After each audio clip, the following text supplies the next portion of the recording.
So, nowhere in the Bible is it acceptable for a church leader to turn a blind eye to a false teacher or embrace that false teacher in unity. In fact, Paul took it a step further and named names. In 2 Timothy 2 and 1 Timothy 1, he specifically mentioned Alexander, Hymenaeus, and Philetus, who had left the faith of other Christians overthrown and shipwrecked. Hey everyone, this is 𝗧𝗓𝗓𝗏 for 𝗧𝗓𝗓𝗏𝗧𝗏.org, and today we're going to talk about biblical unity. This is an important theme in the New Testament. It's the very thing Jesus prayed for in John chapter 17, verse 22.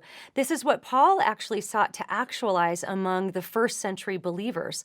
But is every type of unity biblical, or does the Bible actually warn against being united with everyone who considers themselves to be a Christian? Let's see what the Bible has to say about it. The Apostle Paul taught the Christians in Ephesus to make every effort to keep the unity of the Spirit through the bond of peace. But then he goes on to say that we have one faith. That's Ephesians 4:5. So this is a unity based on our common faith, not separate from it. So it's not just unity for the sake of unity. His comments on unity were actually followed by specific instructions for Christians to reject their old way of life and to pursue holiness with Christ-like compassion. Paul actually warns the readers to avoid even a hint of sexual immorality or greed. He advises them not to partner with anyone who's openly disobedient to Christ, but instead to live as children of the light. So according to Paul, Christian unity can only exist within the framework of God's holiness. Now, there are some people out there who teach false things about God. These are called false teachers. And the Jesus who prayed for unity among believers in John 17 is the same Jesus who writes a letter to the church of Thyatira in Revelation 2. He actually reprimands them for tolerating a self-professed prophetess who led God's people into the practice of sexual immorality.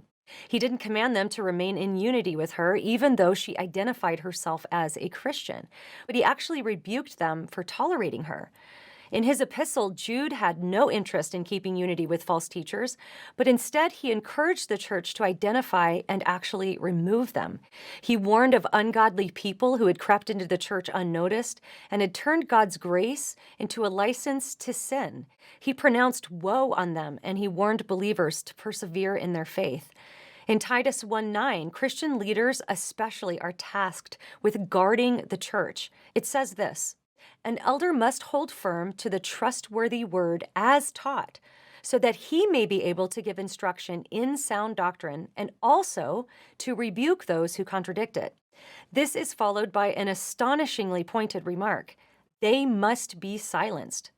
So nowhere in the Bible is it acceptable for a church leader to turn a blind eye to a false teacher or embrace that false teacher in unity. In fact, Paul took it a step further and named names. In 2 Timothy 2 and 1 Timothy 1, he specifically mentioned Alexander, Hymenaeus, and Philetus, who had left the faith of other Christians overthrown and shipwrecked. We live in a culture of tolerance where words like inclusion and affirmation have become like non-negotiable tenets. So it can be tempting to view any display of disunity as divisive. But we have to remember that the Bible places the blame for divisions on the ones who are bringing in false doctrines, not on the ones who call it out. Paul writes in Romans 16:17, "I appeal to you, brothers, to watch out for those who cause divisions and create obstacles contrary to the doctrine that you've been taught. Avoid them." Notice that it was the false teachers who Paul criticizes for being divisive, not the believers. But we're not encountering anything new. Every generation of Christians has been tasked with the command to contend for the faith that was once for all delivered to the saints in Jude 3. Some people even say we need to accept false teachers and build bridges to them. But did you know Jesus compared false prophets to wolves in Matthew 7? Can you imagine a shepherd trying to build a bridge or sit at the same table with a wolf? When a wolf comes after the sheep, the shepherd has one job, and that is to protect the sheep, not the wolf. We don't get a pass because our current cultural climate would label us as disruptive or unloving. It's actually because of our love for Jesus and out of protection for his bride that we must find the courage to do what's right. The gospel's worth fighting for. The church is worth protecting. It's our turn to do the hard things, and I pray that God will give our Christian leaders the courage and unflinching loyalty to the sufficiency and authority of the Scriptures, not only to discern the deceptions, but also to speak God's truth clearly to those who are being misled. After all, what fellowship has light with darkness?